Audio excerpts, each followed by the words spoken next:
Something's watching me. I don't know why I'm even bothering writing this. There's really no point. Nobody who reads this can help me. Really, I don't think anyone can. Maybe this is some last-ditch attempt to have some spotlight before it's all over. I've always liked having eyes on me. Now it feels like there's always too many. So, I'm gonna tell you a story and I'm going to hope to God somebody reads it. Maybe no matter how much I know that I'm not gonna make it, my nature never changes. I fucking hate myself. It started like this. I tripped over 3 steps that led to my front door. Yeah, it was mundane. The thing is, I didn't really catch myself the right way, holding out my hands and landing on my knees. Instead, I completely slipped off the stairs and dove for the bushes next to my front porch. I didn't exactly land on the bushes, but my face crashed straight into the dirt besides it. Pretty embarrassing. But that's not the worst part of my problems. I pulled out of dirt pretty fast, not wanting my neighbors to see. But then I noticed that my hands wasn't exactly on the floor when I landed. I looked down to see that my hand was in a shoe print rather than the expected level of dirt. Funnily enough, I don't remember that many details about the print, just that it was fresh, that the heel part looked like it had been pressed into the ground pretty hard, and my brain was honestly a jumbled mess right now, and this happened a couple months ago, so I think I'm allowed to be a little spare in details. Like how I can't remember every emotion I felt when I saw the single print behind the bushes of my front yard.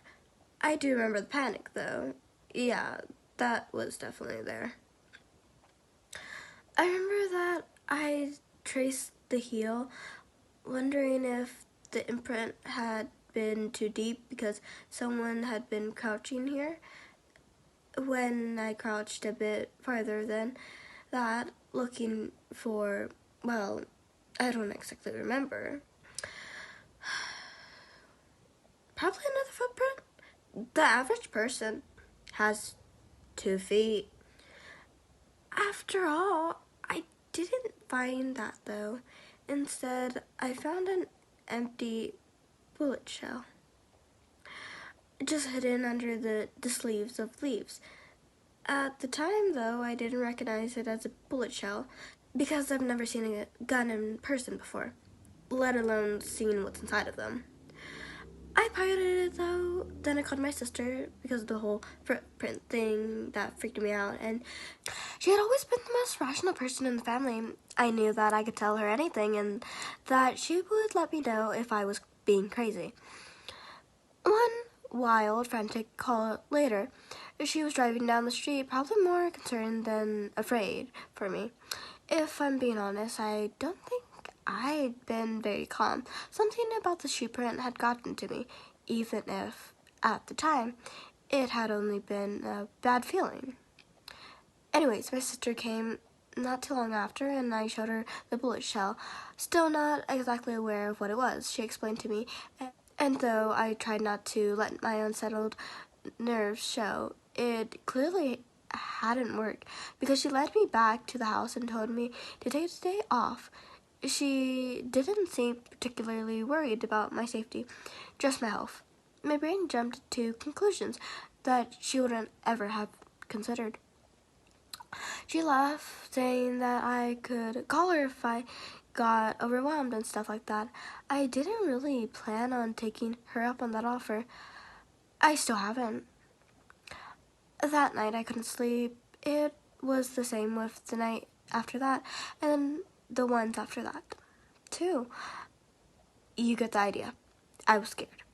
And sure, I probably had a bit of paranoia, but Once the words bullet had left my sister's mouth, I was consumed in fear.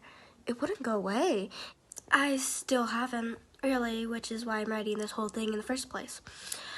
How was I ever meant to sleep when every shadow on the wall looked like a menacing gunman in black? Is some kind of leering monster out my window? No, I was destined to stay awake until I found evidence of that thing that was above my head. Some days I would sit by the window still, peering down to see if there was a figure in the bushes, like I'd always expected there was to be. There was nothing ever there, obviously, but on other days I would stay far away from the windows as possible, sure that something would be looking back at me if I ever tried to peek. Sometimes it's easier to not acknowledge the danger, or at least that was my thought process. Yeah, I know. I'm a fucking jackass. But one night, the kind where I did everything but look out the goddamn window, I heard a sound. I'm not entirely sure how to describe the sound through text, but I think that someone who watched an action or a western would recognize the sound. A soft click that led against metal. The thing that I probably wouldn't have heard if the night hadn't been so quiet. Something in me froze at the sound. I didn't know what to do. How really to react to the sound? Part of me wanted to run to the window to look to see what was down there, but it seemed too dangerous, too impossible to even try. And again, maybe I'm an idiot, but at the time I thought if I ignored it, it would go away. Slowly I crouched on the floor, suddenly afraid to be spotted, and I stayed there for a bit, able to hear nothing but my own breathing and rustling of the leaves. Now I know that the rustling could have just been the wind, but I don't think so. I still don't. It sounded like someone shifting underneath a bush. I remember sitting on the hard ground of my second floor just to imagine what they would look like. It just made me more scared, but I couldn't help but imagine. It's my nature. At that night, I kept hearing sounds like that at night time, and I became more wary of looking out my window. There were times where I would hear footsteps every time getting weirdly close. Whoever was there, watching me, had also made it to my front door, and on certain nights I could hear the light tapping on their knuckles against the wood, less like a knock and more like they were testing the strength of the hinges. I didn't exactly stop my peeking though. I only did for a few nights ago, and I saw someone more clearly. And well, I don't know how to describe what I felt the moment I locked eyes with my captor. Captor? Vicious in a way that maybe at least I knew that I wasn't crazy. But really, it was less of a moment and more of a heart attack. The sinking assault figure that was wearing all black, a mask that covered the lower half of its face. Still, I didn't focus on that. Rather, the first thing I noticed were their eyes. They were so bloodshot that the red in them seemed to glow in the dark, and they didn't seem to blink the entire time we met eyes, which for over a minute. The stare was intense. It was frightening in a way that I still don't understand. I don't think I really want to.